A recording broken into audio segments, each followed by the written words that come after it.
moi je m'appelle Stécie. Et moi je m'appelle Charlotte. J'ai 24 ans. Bientôt 28. Donc moi je suis technicienne d'expérimentation agricole. Mon travail consiste à mettre en place des essais sur des parcelles d'agriculteurs pour tester des nouvelles variétés de céréales, de maïs. On compare également différentes gestions des cultures et différents itinéraires techniques. Donc je travaille pour un institut qui fait de la recherche pour les agriculteurs. Et moi, je suis conseillère en économie sociale et familiale. C'est-à-dire que je reçois en permanence des personnes qui rencontrent des difficultés passagères et on essaye de trouver ensemble des solutions. Et j'ai aussi un côté animation où on essaye de faire des animations pour les aider, comme des ateliers cuisine. On fait des rencontres intergénérationnelles puisque je suis spécialisée auprès des personnes âgées.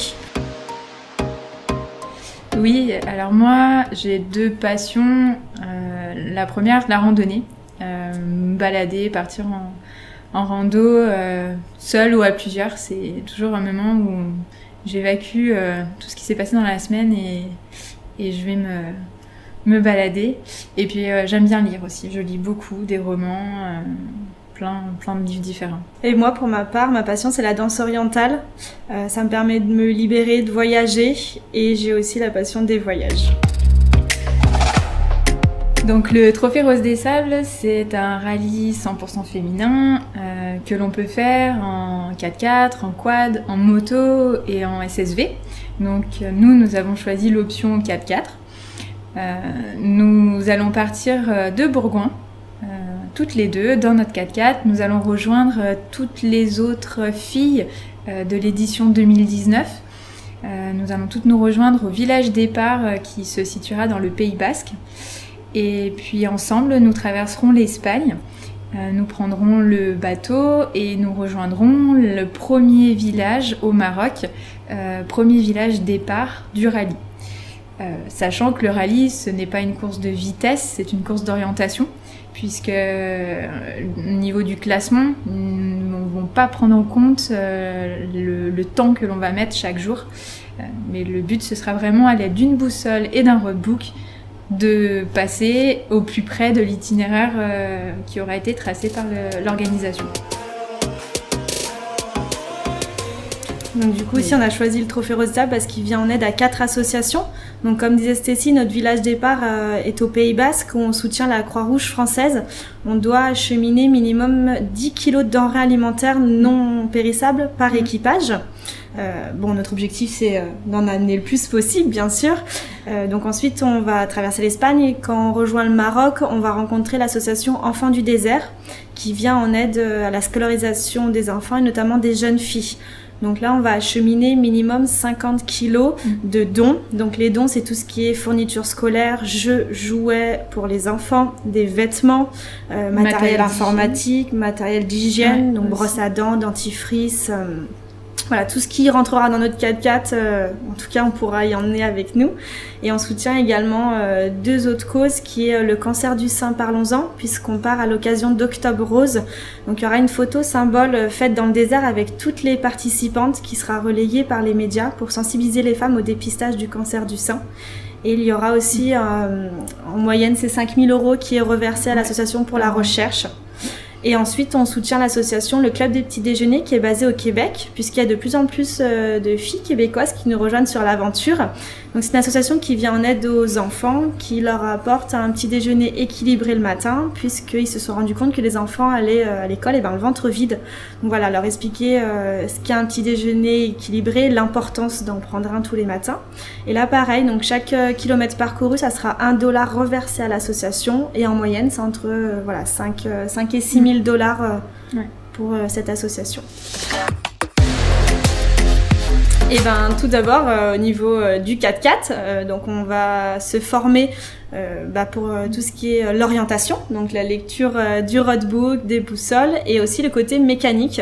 Donc on s'entraîne un petit peu déjà sur nos véhicules et puis après on va être formé par notre loueur de 4x4 qui va vraiment nous former sur notre véhicule avec les pièces de rechange de notre véhicule. Et on va essayer aussi d'être coaché par une coach sportif au niveau du physique et de l'alimentation pour vraiment être préparé pour l'aventure. On est présente sur de nombreux événements, on tient des stands. Donc à chaque fois, on a notre book, le roll-up qui explique ce que l'on fait, quand est-ce que l'on part, pourquoi on le fait. Après, on a aussi des événements qu'on crée. Ouais. Alors, ça nous fait justement une double cause, qu'on essaye de récupérer des fonds et en même temps de se faire connaître. On est aussi soutenu par la presse qui relaie beaucoup de notre aventure. La presse, la radio. Et puis surtout, on n'hésite pas à pousser les portes des entreprises. Voilà, on essaye d'aller à la rencontre des personnes qui pourraient nous soutenir sur cette aventure. Pour les entreprises, par exemple, il y a la possibilité de nous sponsoriser. Donc nous avons trouvé notre 4x4 pendant les fêtes de Noël. C'est notre beau cadeau de Noël. Donc nous avons lancé depuis début janvier le sponsoring sur le véhicule. Donc les entreprises ont la possibilité de réserver leur logo sur une partie du 4x4 en contrepartie d'un don financier pour nous aider à financer ce projet. Donc on a cette possibilité-là. Et après pour nous, c'est aussi nous aider à agrandir notre réseau puisque les chefs d'entreprise peuvent s'associer à d'autres chefs d'entreprise, parler de nous dans leur réseau et nous ouvrir des portes. On voit, ça fonctionne plutôt bien, donc c'est aussi un bon moyen de nous donner un coup de pouce. Et après, il y a des entreprises aussi qui peuvent nous faire des dons financiers que nous, on ajoute à notre cagnotte. Parce qu'effectivement, il y a le côté sponsoring avec encart publicitaire sur le véhicule, mais qui ne payera pas tout, bien sûr, parce qu'on a des frais d'inscription, location du 4x4, location de notre sécurité, donc le système de géolocalisation, tout ça. Donc il y a des entreprises qui font des dons financiers qui s'ajoutent à notre cagnotte. Pour les particuliers qui souhaitent nous soutenir, donc ils peuvent nous retrouver lors de nos événements. On a sur nos stands plein d'objets à vendre. Ils peuvent nous faire un don également. Nous allons mettre en ligne une cagnotte avec la possibilité d'avoir différents objets en contrepartie d'un don. Et puis après, ils peuvent nous soutenir également pour les dons aux associations. Donc là, actuellement, nous avons récolté de nombreux vêtements pour les enfants de l'association Enfants du désert. Il nous faut maintenant des fournitures scolaires, du matériel d'hygiène. Oui. Et puis, des denrées alimentaires. Pour la Croix-Rouge française, les 10 kilos minimum de denrées alimentaires. Donc là, c'est pareil, on crée des moments collecte de dons, mais après, c'est aussi à tout moment qu'on peut récolter ces dons. Ne limite pas tes défis, défie tes limites.